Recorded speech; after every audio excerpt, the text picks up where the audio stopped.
राजमहल की ऊंची दीवारों के भीतर राजा चंद्रगुप्त के दरबार में आज अजीब सन्नाटा था। राजकुमार महेंद्र गुप्त, जो अब तक पिता का अभिमान और राज्य का भविष्य माने जाते थे, आज दरबार से निर्वासित हो रहे थे। कारण एक गलती जिसके लिए राजा ने उन्हें कठोर दंड दिया। आंखों में आंसू, मन में पीड़ा और थैले में बस 4 लाल और थोड़े स्वर्ण, महेंद्र गुप्त ने महल को अंतिम बार देखा और भारी कदमों से परदेश की ओर निकल पड़े। रास्ते में एक साधु का आश्रम मिला। साधु ने उनकी थकी, मायूस आंखों को देखा और पूछा, वत्स, तुम कौन हो?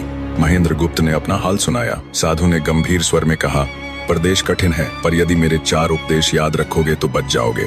वे उपदेश थे, नंबर 1, परदेश में एक से भले 2 होते हैं। नंबर 2, परदेश में दूसरे के हाथ का बना खाना मत खाना। अगर खाना पड़े तो पहले किसी जानवर को खिला दो।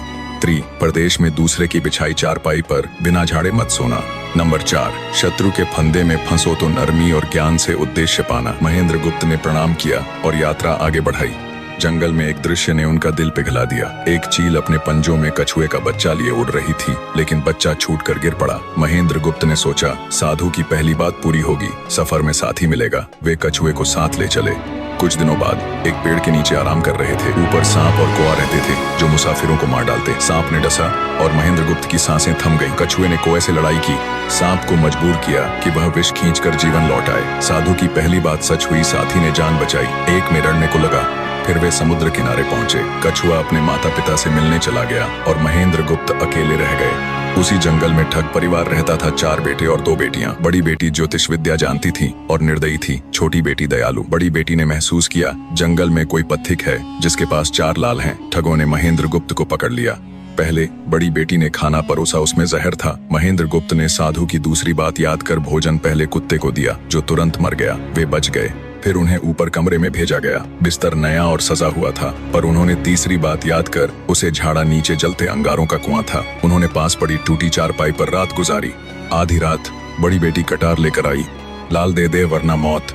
महेंद्र गुप्त को चौथा उपदेश याद आया, शत्रु को नरमी और ज्ञान से जीतना। उन्होंने 2 कहानियां सुनाई, बंजारा और कुत्ता कैसे गलतफहमी में वफादार साथी मारा गया, राजा और तोता कैसे बिना सच्चाई जाने राजा ने अपना अमूल्य सहायक खो दिया। कहानियां सुनते सुनते रात बीत गई। सुबह छोटी बेटी आई और धीरे से बोली, आज की रात मेरी बारी है, मैं तुम्हें बचाऊंगी। छोटी बेटी ने महेंद्र गुप्त को भागने का मार्ग बताया। उन्होंने उसकी ओर आभार से देखा, तुम्हारी दया और साधु की सीख ने मेरा जीवन बचा लिया। महेंद्र गुप्त ने परदेश की कठिनाइयों से लौटकर जाना कि जीवन में विवेक, धैर्य और सही समय पर सही सलाह अमूल्य होती है। भाव और संदेश, मित्रता और सहयोग से कठिन रास्ते आसान होते हैं। विवेक और सावधानी जीवन बचाते हैं। जल्दबाजी और गलतफहमी हमेशा हानि करती है।